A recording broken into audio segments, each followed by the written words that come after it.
बोलिए शिव महापुराण की जय, शिव परिवार की जय हो। दूसरा अध्याय, शिव पार्वती चरित्र और पुष्प बाणोत्पत्ति। सूजी बोले, हे निमिषारण्य के वासियों, ब्रह्मा जी की ऐसी वाणी को सुनकर मुनिवरे पर नारद जी फिर पाप नाशनी कथा को पूछने लगे। नारद जी ने कहा कि हे ब्रह्मा जी, आपके मुख कमल से शिव जी की आनंददायक कथा सुनते हुए मैं तृप्त नहीं होता हूँ। हे विश्व के रचयिता, मैं दिव्य सती शिव जी का चरित्र फिर सुनना चाहता हूँ। सती की उत्पत्ति कैसे हुई, महादेव जी का मन स्त्री करने में कैसे हो गया, दक्ष कोप में सती ने कैसे शरीर त्यागा और हिमालय की पुत्री पार्वती कैसे हो गई, उनका उग्र तप, विवाद, कामनाश आदि कथाएं विस्तार पूर्वक मुझे सुनाइए। ब्रह्मा जी ने कहा, हे मुनि, अब पार्वती और शिव का अत्यंत पवित्र और गुहा से भी गुहा परम पावन और दिव्य यश सुनो। पहले शिव जी निर्गुण, निर्विकल्प, रूप रहित, शक्ति रहित, चिन्मात्र, सत असत से परे शिव स्वरूप, निर्विकारी और परात्पर दिव्य रूप एक ही थे।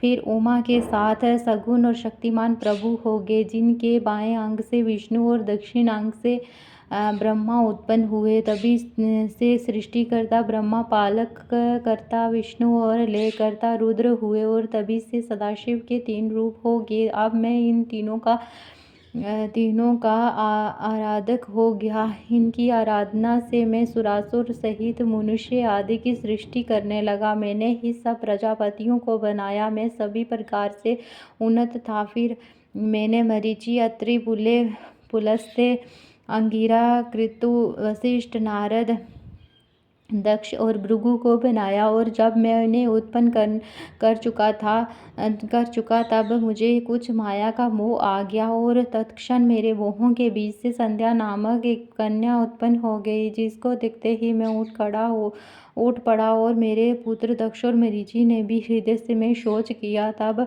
मुझ ब्रह्मा के चिंतित होते ही तत्क्षण एक सुंदर और अद्भुत रूप वाला प्राणी, काले बालों से युक्त श्याम गज, सुंदर और अद्भुत रूप वाला प्राणी, काले बालों से युक्त श्याम गज के समान स्थूल काय वाला और नीला सुंदर वस्त्र पहने, कांता की तरह दोनों कटाक्षों को घुमाता हुआ आविर्भूत हो गया। उसकी श्वास में सुगंधि निकल रही थी और वह परम श्रृंगारित था। तब ऐसे पुत्र को प्रकट हुआ देखकर मेरे अन्य पुत्रों में बड़ी उत्सुकता आई और उनमें विकारी भाव का संचार हो गया। उनका हृदय अधीर हो गया। उसी समय तत्क्षण प्रकट हुए उस पुत्र ने मुझको सिर झुकाकर प्रणाम करते हुए कहा कि ब्राह्मण, मुझे क्या आ गया है, मुझे उसमें लगाइए जिसके करने से मेरा आदर होवे। ब्रह्मा जी ने कहा, तुम सनातनी सृष्टि उत्पन्न करो। मैं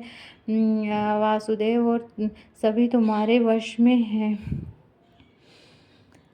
आज से तुम्हारा नाम पुष्पबाण होगा। तुमसे लोगों में आश्चर्य, सदैव सुख का लक्ष्य और नित्य ही प्राणियों में मद उत्पन्न हुआ करेगा और तुम इसी प्रकार सृष्टि के प्रवर्तक बनो। मेरे ये पुत्र भी तत्व रूप से तुम्हारे नाम का स्मरण करेंगे। ये कहकर कमलासन पर बैठे ब्रह्मा जी क्षण भर के लिए मौन हो गए। इति शिव महापुराण द्वितीय सतीखंड का दूसरा अध्याय समाप्त। बोलो शिव महापुराण की जय, शिव परिवार की जय हो।